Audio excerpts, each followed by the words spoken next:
Okay, I'm going to talk to you today about the crystal ball.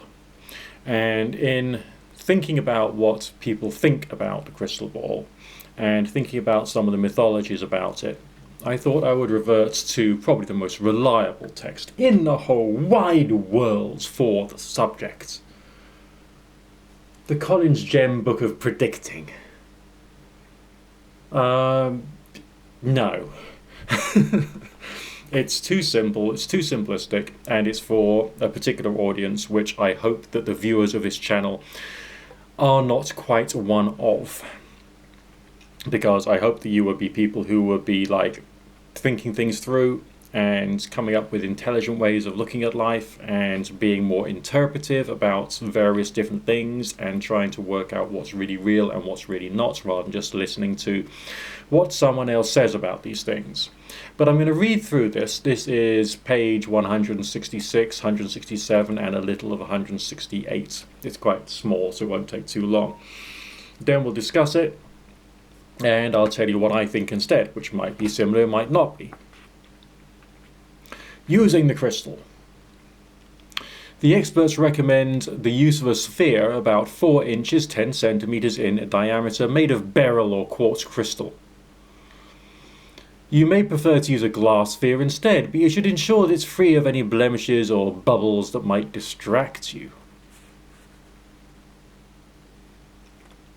You are the only person who should handle the crystal ball. Wash it in vinegar and water, polish it with a velvet cloth or a chamois leather, and keep it wrapped up when you're not using it. Always keep it away from extremes of heat and cold, and do not allow the direct light of the sun to fall upon it, as this is said to ruin the susceptibility of the crystal. Moonlight, however, is said to be beneficial.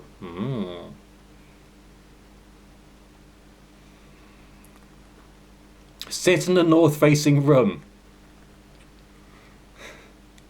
What do you mean, sit in the north-facing room? You've got 4 walls, you know, one of them is going to point roughly north. Or is it just the fact that there has to be a window to the north? And why?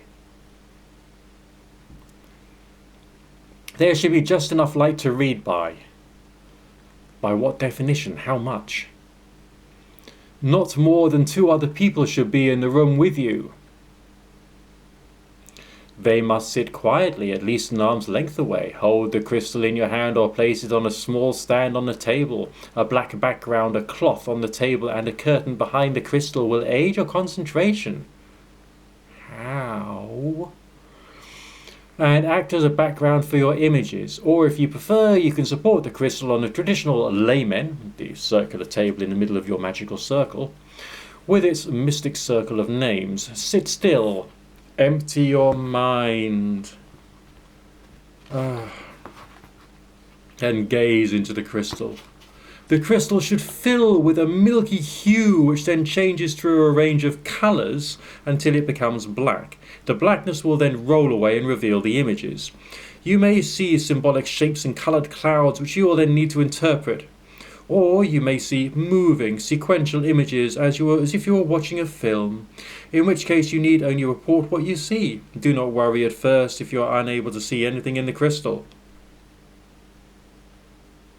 Do not worry at first if you're not able to see anything in the crystal. Scrying is said to only come easy to about 1 person in 20, people who are psychically sensitive and receptive, with powers of perfect concentration. Other people will need practice and perseverance to develop any latent powers. Remember that you can only practice scrying with very simple materials, a mirror perhaps, or a glass of water.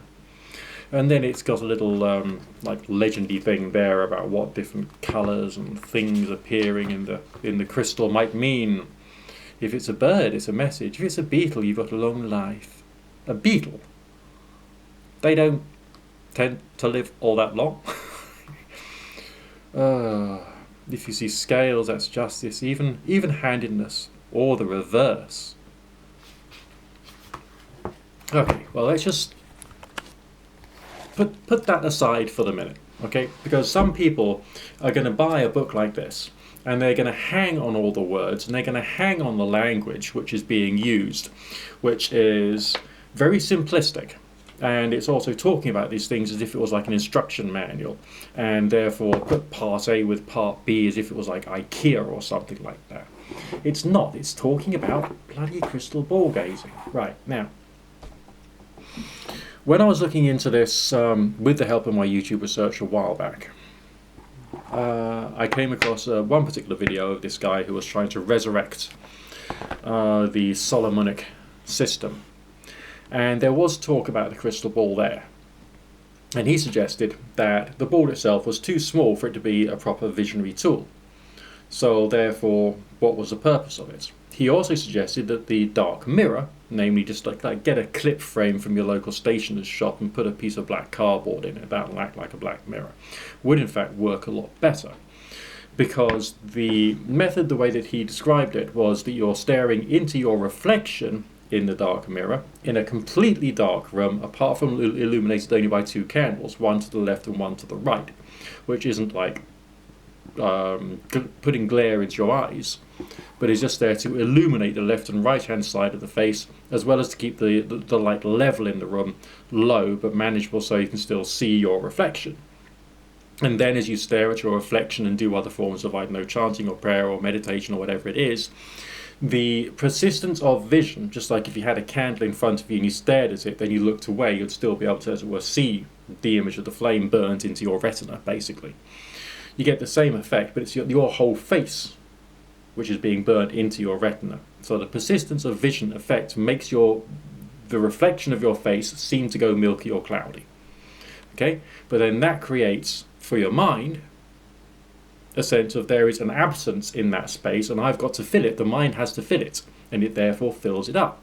Whether it's filling it up with things from your own subconscious mind or hypothetically from outside is another issue.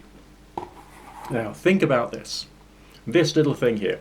Firstly, it's convex, so your reflection in it, the reflection of your face in it will be tiny. I mean, I've got it less than 2 feet away from my face right now, and the image of my face reflected in it is about that big. Okay, so if I was to have one candle to the left, one candle to the right, in a completely darkened room, I would then have like the reflection of my face in the middle. I'd probably have to put up some kind of barrier so the candlelight would not reflect off the surface of the crystal ball itself. And I would only have the light bouncing off either side of my face because I've got one candle to the left, one candle to the right. But then again, the viewing area, so to speak, the screen size, so to speak, is pathetic. If you think about it, something smaller than like my little fingernail, much half the size of my fingernail, would be the image of my face reflected in the crystal ball. So for that particular method of scrying, the crystal ball therefore becomes useless, pretty much, unless we start to conceptualize it in a different way. The Collins Gem book suggested that the things you're actually seeing is projected outwards. So essentially you'll have flashes of imagination, flashes of vision maybe, but it won't be within the ball. It'll just be around and about. Now, if it is around and about and it's not within the ball, then what is the purpose of the ball? It looks pretty. It looks good. It looks useful. It looks usable. It looks mysterious. It looks magical, for want of a better word. So it's got the right appearance to be an object of mystery and magic and weirdness. So maybe that itself helps from a psychological and placebo point of view. What else would it be if what is being mentioned in the ultimate grimoire of all time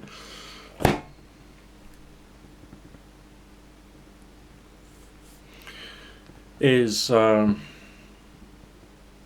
true, that you're supposed to be staring at this thing as well as getting imagination being projected onto the back wall, then this becomes an object of meditation. It doesn't become a device to see things. It's not an extra eye. It's not an extra eyeball. It's not a telescope. It's not a digital screen. It's a ball. And it becomes an object of meditation. And maybe in that respect alone, it has its uses. But what else can we say about it? If we were to refer back to a better written book,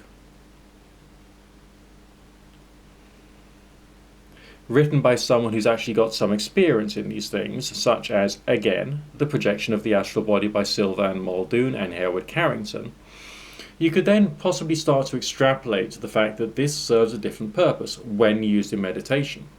Because Muldoon and Carrington spoke about the astral cable coming out of the forehead, and it being about the size of a large coin, I think he said. And it would get thinner as you move further away from the physical body in the astral form.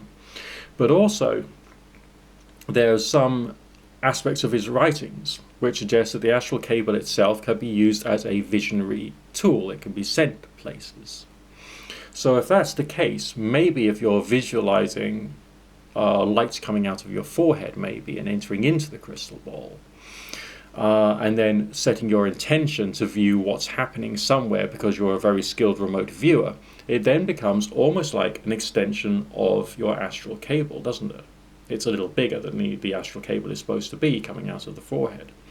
But it still has that kind of je ne sais quoi about it. So maybe the people who say they're seeing things in the crystal could actually be seeing things from the astral cable, which in astral projection is believed to connect the physical body with the spirit double, which is walking around the world. So are crystal ball scryers actually astral cable users? Are crystal ball scryers entering into a trance or a meditative or a prayerful state and using this as a center of attention so that it becomes easier for them to get into a trance and easier therefore for them to start to see visual stuff around them, just like, a flash of inspiration, a flash of visualization appearing? I think that the crystal ball itself is a good toy. I think it's a good thing to have, and I think it's a good thing to be able to use in accordance with whatever your personal practices are. I don't think that there is a formulaic way of approaching it, because there isn't. If you've hung around with people who say they're occultists, New Agers, pagans, or witches and occultists and all this other stuff, the magicians and chaos magicians, they often speak about this, that, and the other thing being the actual technique. The moment they say that, they're muddling their own mind and yours, because that's a statement which distracts you away from not only your self-management but also self-research and research into how different states of mind feel for the purposes of attempting to achieve something weird. So I thought I would just let you know where I'm coming from vis-a-vis the crystal ball. I mean, I like them. I think they're fun. I think they're cute, attractive, mysterious, wonderful. Definitely the kind of ornaments you definitely need to have on your table if you're working a psychic fair when doing tarot, because it looks right. It looks like a tool of art. Okay, and it's also, an extra sort of marketing thing which some people might have around. But let's try and think about what goes on inside your mind when you're attempting to do some scrying. What goes on in terms of your state of consciousness when you're attempting to do some scrying? What are you actually doing, and what are your theories at the moment, and are they going to change? All right, what is it that people think about these things, and are the things that they think about with reference to these things drawn from, as it were, modern day folklore, or is it from experimenting with the toy itself and learning about themselves? Remember that phrase at the top of the doorway of the Delphic Oracle that we're always told is supposed to be there: man, know thyself. I think it's quite an important phrase, because when you're choosing a job for yourself, you've got to choose how you are as a worker. You've got to think about what kind of work you can do, what kind of working environment you are most comfortable in, and then choose your work accordingly. When it comes to building skill, you've got to work out where you are right now. You've got to work out where your state of mind is about what it is you're trying to achieve, what kind of skill you're trying to develop. You've got to think about the right developmental exercises, and you've got to work on changing your understanding and perspective of these things as you carry on improving your art form. Because all of this stuff, right, that we could roughly put under the category or popular nomenclature of magic, witchcraft, and occultism and all that stuff, is much more an art than a science. It's much more to do with improving skills, and sometimes you'll be more successful and sometimes you'll be less successful, and sometimes you'll just wasted your time and be really upset by it.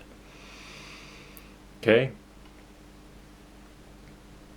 But other times, interesting things will happen that will make you go, ooh. Because that's the way it is. Okay? That's the way it is. Let me know your thoughts and feelings about the crystal ball in the comment section below. I read every single comment which comes in. I don't respond to them all, I know, but I do read them. Let me know your thoughts and feelings about scrying, astral projection, astral cables, and everything else. Don't forget to click the thumbs up, click the subscribe button, and click the bell, because they are important and will really help my channel to carry on moving up the ranks. And hopefully getting more than just 15 views in 12 hours one of these days at some point in the future. Please, dear Lord, let's hope for the best. You know what I mean. All right. And I look forward to speaking to you again soon. Bye for now.